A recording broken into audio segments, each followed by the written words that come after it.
Hello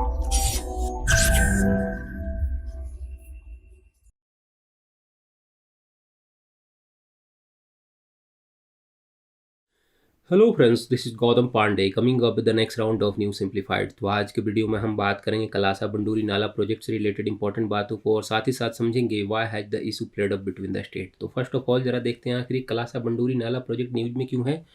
देखिए, recently Karnataka chief minister Basavaraj Bommai ने assembly में अनाउंस किया है कि स्टेट गवर्नमेंट को महादेई रिवर पर चल रहे कलासा बंडूरी नाला प्रोजेक्ट के लिए सेंटर से 2 DPR पर क्लियरेंस मिल गया है। और जैसे ही कर्नाटका सीएम ने ये अनाउंस किया, उसके बाद गोवा की तरफ से भी एक ऑफिशियली अनाउंसमेंट आया। उसमें गोवा गवर्नमेंट की तरफ से कहा गया है कि गोवा की ऑल पार्टी डेलीगेशन जाकर प्राइम मिनिस्टर से मीट करेगी और कोशिश करेगी, जो भी कंसर्न मिनिस्टर हैं, सेंट्रल मिनिस्टर, उनसे मीटिंग करेगी और कोशिश करेगी कि ये जो कलासा बंडूरी नाला प्रोजेक्ट है उसे ब्लॉक किया जाए। तो हमारे लिए इंपॉर्टेंट ये हो जाता है समझना कि आखिर ये प्रोजेक्ट है क्या। जिस कलासा बंडूरी नाला प्रोजेक्ट की हम बात कर रहे हैं ये क्या है, इसको समझना, और इससे रिलेटेड जो डिस्प्यूट्स हैं वो क्या हैं, उन सारी बातों को समझना। तो इस वीडियो में इन सारी बातों को डिस्कस करेंगे, समझेंगे कलासा बंडूरी नाला प्रोजेक्ट क्या है, इसकी हिस्ट्री क्या है, इसका एम क्या है, इससे रिलेटेड डिस्प्यूट्स क्या है, इन सारी बातों को डिस्कस करेंगे। साथ ही साथ ये भी समझेंगे कि मामला हाल फिलहाल में बहुत ज़्यादा मुद्दा क्यों बना हुआ है, उसे भी डिस्कस करेंगे। तो चलिए आगे बढ़ते हैं। सबसे पहले जरा हम कलासा बंडूरी नाला प्रोजेक्ट क्या है उसको जरा ब्रीफ में समझते हैं। देखिए, अगर कलासा बंडूरी नाला प्रोजेक्ट की बात करते हैं तो ये कर्नाटका गवर्नमेंट की एक एम्बिशियस प्लान है। ये बहुत पुराना प्लान है, उसे भी डिस्कस करेंगे आगे। बेसिकली अगर बात करें कि ये प्लान क्या है, इसमें क्या प्लान है कर्नाटका गवर्नमेंट का, तो इसमें समझिए कि कर्नाटका गवर्नमेंट जो महादेई रिवर है, जिसे आप मैप में देख सकते हैं यहाँ पर, इसके वाटर को डाइवर्ट करके यहाँ पर जो मालप्रभा रिवर है यहाँ पर डाइवर्ट करना चाहती है। इसके लिए इस महादेई रिवर पर जो इसके जो ट्रिब्यूटरीज हैं, एक कलासा नाला और दूसरा बंडूरी नाला, इस पर 2 डैम बनाने का प्लान है यहाँ पर। इसे आप जरा डिटेल में इस मैप से समझ सकते हैं, इस इमेज से समझ सकते हैं। ये रही महादेई रिवर और ये रहे इसके 2 ट्रिब्यूटरी, एक कलासा नाला और ये रहा बंडूरी नाला। यहाँ पर डैम बनाकर इसके वाटर को, जो महादेई रिवर है, इसके वाटर को यहाँ पर डाइवर्ट करने का प्लान है, खास करके यहाँ पर मालप्रभा रिवर में। इसके लिए अगर बात करते हैं महादेई रिवर से रिलेटेड और इम्पोर्टेंट बातों की, तो ये जो महादेई रिवर है ये कर्नाटका में से जब रहती है तो इसे महादेई रिवर कहा जाता है। जैसे ही ये गोवा में जाती है तो इसे यहाँ पर मांडवी रिवर के नाम से जाना जाता है। मीन्स रिवर एक ही है, अलग अलग स्टेट में अलग अलग नाम से जाना जाता है, इसलिए कंफ्यूज नहीं होना है। कर्नाटका में इसे महादेई के नाम से जाना जाता है और गोवा में मांडवी के नाम से जाना जाता है। अगर इसके ओरिजिन की बात करते हैं तो ये कर्नाटका की जो बेलगावी डिस्ट्रिक्ट है वहाँ पर सिचुएटेड भीमागढ़ वाइल्ड लाइफ सेंचुरी से, ये पॉइंट याद रखिएगा, भीमागढ़ वाइल्ड लाइफ सेंचुरी से ये निकलती है। कभी कभी इस तरह के फैक्ट पूछे जाते हैं एमसीक्यू में, इसलिए इंपॉर्टेंट हो जाता है डिस्कस करना। अगर इसी महादेई रिवर की ट्रिब्यूटरी की बात कर रहे हैं, जैसे कि हमने डिस्कस किया कि ये है कलासा नाला और ये रही बंडूरी नाला, तो यहाँ पर इनके जो ट्रिब्यूटरीज हैं यहाँ पर डैम बनाकर इसे यहाँ पर डाइवर्ट करने का प्लान है, इसके वाटर को महादेई रिवर में। यही पूरा का पूरा प्रोजेक्ट है कलासा बंडूरी नाला प्रोजेक्ट जिसे हम बात कर रहे हैं। अब बात आती है कि कर्नाटक गवर्नमेंट ऐसा करना क्यों चाहती है, उसका एम क्या है, मीन्स इस पूरे प्रोजेक्ट का एम क्या है उसको जरा समझते हैं। देखिए, अगर बात करें एम की तो अकॉर्डिंग टू कर्नाटका गवर्नमेंट इस प्रोजेक्ट का मेन एम है कि जो महादेई रिवर है उसके वाटर को मालप्रभा रिवर में डाइवर्ट करना, ताकि जो नर्दर्न कर्नाटका एरिया है, खास करके नर्दर्न कर्नाटका के जो डिस्ट्रिक्ट है वहाँ पर वाटर सप्लाई करना, क्योंकि जो नॉर्थ कर्नाटका है उसे राजस्थान के बाद नेशन का सेकंड मोस्ट एरिड रीजन माना जाता है। ये पॉइंट हम याद रखेंगे, यहाँ पर सेकंड मोस्ट एरिड रीजन माना जाता है, इसलिए यहाँ पर बहुत मैक्सिमम टाइम क्या होता है कि वाटर क्राइसिस होती है। बेसिकली पूरा का पूरा प्लान क्या है कि इसके वाटर को डाइवर्ट करके जो नॉर्थ कर्नाटका के कुछ डिस्ट्रिक्ट हैं जैसे कि बेलगामी, धारवाड़, बागलकोट या गडग, यहाँ पर वाटर क्राइसिस को दूर करना मेन पूरा का पूरा जो एम बताया गया है कर्नाटका गवर्नमेंट की तरफ से, यही एम है कि इस कलासा बंडूरी नाला प्रोजेक्ट के तहत यहाँ पर वाटर को डाइवर्ट करके वहाँ पर ड्रिंकिंग वाटर, खास करके ये पॉइंट याद रखिए कि ड्रिंकिंग वाटर की जो प्रॉब्लम है उसे सॉर्ट आउट करना है। ये पूरा का पूरा कर्नाटका गवर्नमेंट की तरफ से बताया गया है। बट अब बात आती है कि प्रोजेक्ट क्या है, तो हमने समझ लिया। अब जरा डिस्कस करते हैं कि इससे रिलेटेड डिस्प्यूट क्या है और ये डिस्प्यूट कब स्टार्ट हुआ था, ये प्रोजेक्ट कब स्टार्ट हुआ था, उसकी जरा हिस्ट्री को समझते हैं। देखिए, अगर हिस्ट्री की बात करते हैं इसे पूरे टाइमलाइन से समझते हैं। सबसे इंपॉर्टेंट बात क्या रही कि 1980s के टाइम में कर्नाटका गवर्नमेंट की तरफ से ये प्रपोजल लाया गया, एक प्रोजेक्ट लाया गया, ताकि जो नॉर्थ कर्नाटका की हम बात कर रहे हैं, जो एरिड एरिया है, वहाँ पर वाटर क्राइसिस को दूर किया जा सके। जैसे ही कर्नाटक गवर्नमेंट ने ये प्रपोजल लेकर आई, जो महाराष्ट्र और गोवा स्टेट थे उन्होंने इसका अपोज किया। मीन्स वो नहीं चाहते थे कि यहाँ पर प्रोजेक्ट बनाया जाए और जो वाटर है महादेई रिवर को उसको डाइवर्ट किया जाए और वहाँ पर वाटर क्राइसिस का सामना करना पड़े। मीन्स उनका मानना था कि अगर वहाँ पर डाइवर्ट कर दिया जाता है तो उन्हें भी प्रॉब्लम होगी। वो प्रॉब्लम क्या होगी आगे जरा उसको भी डिस्कस करेंगे। देखिए, इसके बाद क्या हुआ कि ये 1980s के टाइम में स्टार्ट हुआ प्रपोजल पूरी तरह से बंद हो गया। उसके बाद 1985 में सेंट्रल गवर्नमेंट की तरफ से इंटरवेन किया गया। जब मामला आपस में बहुत ज़्यादा उलझ जाता है तो क्या होता है, घर के मुखिया आते हैं। सेम कंडीशन क्या है कि स्टेट के बीच में अगर डिस्प्यूट होता है तो सेंट्रल गवर्नमेंट का इंटरवेन करना बनता है वहाँ पे। तो 1985 में सेंट्रल गवर्नमेंट ने यहाँ पर इंटरवेन किया और कोशिश की कि इसे सॉर्ट आउट किया जा सके, बट पूरी तरह से सॉर्ट आउट हुआ नहीं, लॉन्ग टाइम चला। 1989 में कंडीशन ऐसी बनी कि सेंट्रल गवर्नमेंट के इंटरवेंशन के बाद जो कर्नाटका के चीफ मिनिस्टर थे उस समय के और जो गोवा के चीफ मिनिस्टर थे उन लोगों के बीच में एक पैक्ट हुआ।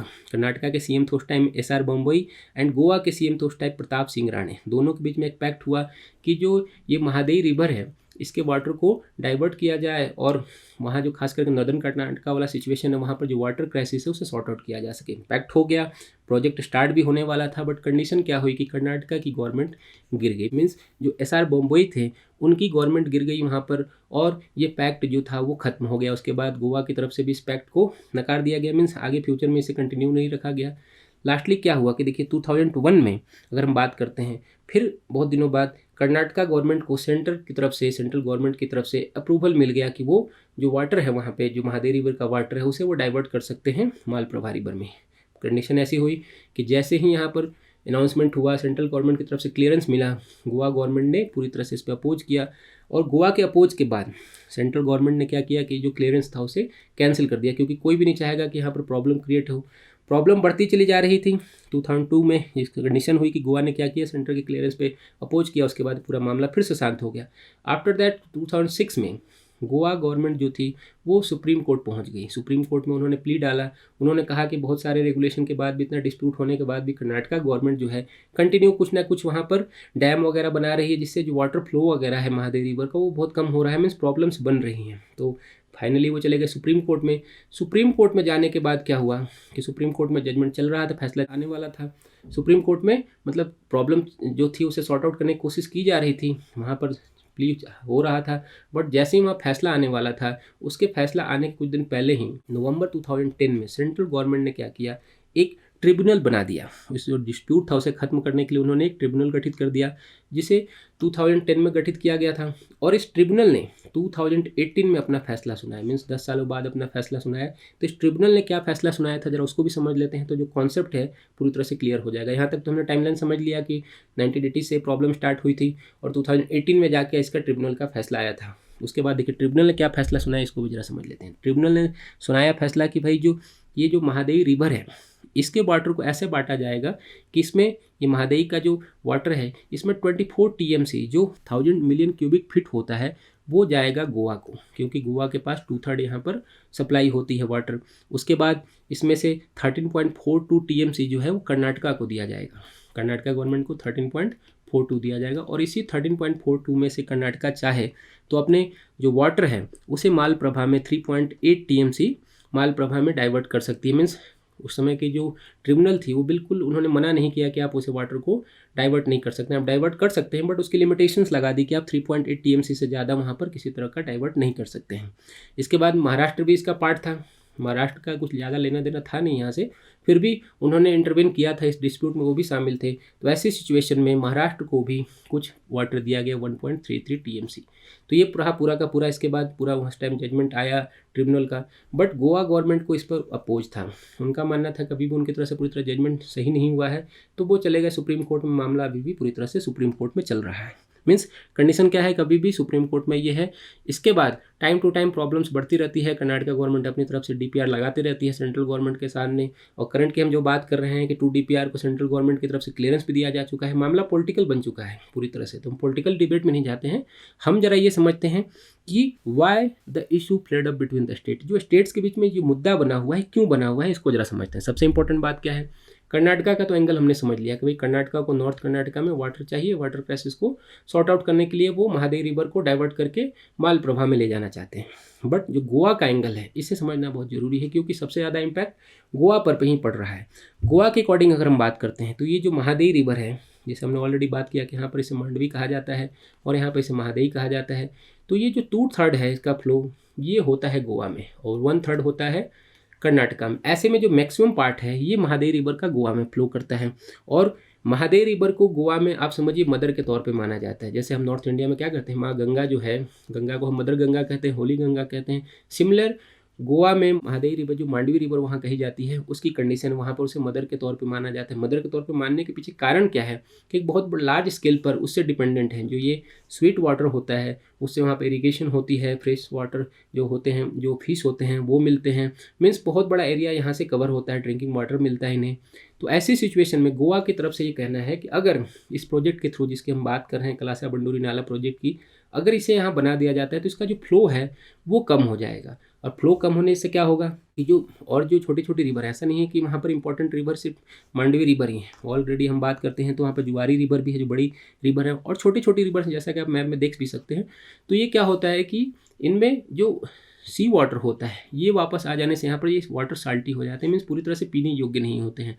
सिमिलर कंडीशन क्या है कि गोवा गवर्नमेंट का कहना है कि अगर महादेवी रिवर के फ्लो को कम कर दिया गया तो आने वाले दिनों में क्या होगा कि महादेवी रिवर का भी वाटर जो है वो सी के कारण क्या हो सकता है, साल्टी हो सकता है। और उस पर बेस्ड जो पूरी तरह इकोलॉजी है वहाँ पर, जो वहाँ पूरी तरह से जो एग्रीकल्चर है, जो फ्रेश वाटर फिश वगैरह है, या जो ड्रिंकिंग वाटर जो डिपेंडेंसी है वो पूरी तरह से प्रॉब्लम हो जाएगी। मीन्स गोवा के अकॉर्डिंग हम बात करते हैं तो उनकी पूरी की पूरी जो इकोलॉजी है वो इससे ख़राब होने वाली है। अदर हैंड अगर हम बात करते हैं कर्नाटका का क्या है, तो कर्नाटका का हमने डिस्कस किया कि भाई उन्हें वाटर चाहिए। देखिए गोवा का कहना क्या है कि भाई कर्नाटका के पास तो ऑलरेडी और भी बड़े रिवर हैं, कृष्णा रिवर उनके पास बहुत बड़ी रिवर है जिससे वो लार्ज स्केल पर इरीगेशन भी करते हैं, तो वो उसे डाइवर्ट करके जो कर्नाटका, नॉर्थ कर्नाटका की जो वाटर क्राइसिस है उसे सॉर्ट आउट क्यों नहीं कर लेते हैं, प्रॉब्लम तो वहाँ पे सॉर्ट आउट हो जाएगी। बट कर्नाटका गवर्नमेंट का क्या एक कहना है कि कर्नाटका गवर्नमेंट कहती है कि जो महादेवी रिवर है ऑलरेडी इसमें बहुत ज़्यादा फ्लो है और इसका फ्लो क्या हो रहा है, वेस्ट हो रहा है, वाटर जाके सीधे सी में चला जा रहा है, मीन्स उसको एक्चुअली यूज भी नहीं हो पा रहा है। तो दोनों ही आपस में आरोप प्रत्यारोप करते रहते हैं, पूरा का पूरा मामला निकलता रहता है। तो करंट सिनेरियो में भी यही हो रहा है, महाराष्ट्र, गोवा, कर्नाटका तीनों मिलकर इस मुद्दे को और ज़्यादा हाइप कर रहे हैं। प्रॉब्लम स्टार्ट है, मामला सुप्रीम कोर्ट के सामने है, जजमेंट जो भी आता है हम देखेंगे, आगे जो भी होगा उसे फिर से डिस्कस करेंगे आपके साथ। तो होप आपको ये तो समझ में आ गया होगा कि कलासा बंडूरी नाला प्रोजेक्ट क्या है, इससे रिलेटेड इशू क्या है, डिस्प्यूट्स क्या है, इसकी हिस्ट्री क्या है। तो होप आपको ये वीडियो समझ में आया होगा। Thanks for watching.